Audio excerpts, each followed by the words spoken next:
Okay, this technique is for the sacroiliac joint. This is my favourite technique for the SI joint. I think it's the most effective one.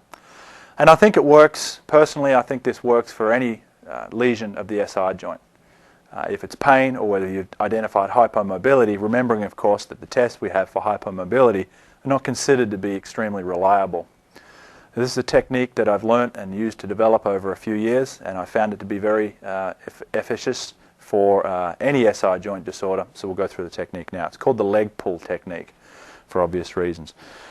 I'm going to actually manipulate the left leg on this occasion, which will always be done in the supine position. I'm going to ask Brian to bring his hands up to grab his knee. He's going to pull himself into flexion here. What this does will lock out the lumbar spine and the hip to ensure that we don't put any extra force through that area and cause any potential damage to those tissues.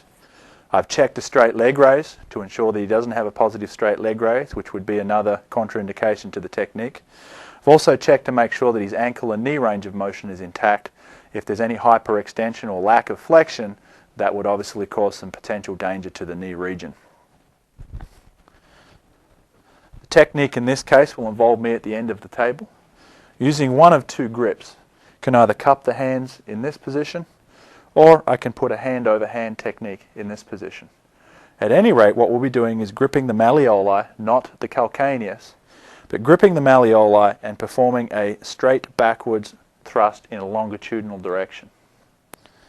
I prefer to use the hand cupping technique. I'll then ask the patient to completely relax. Relax the leg. Yeah, that's it.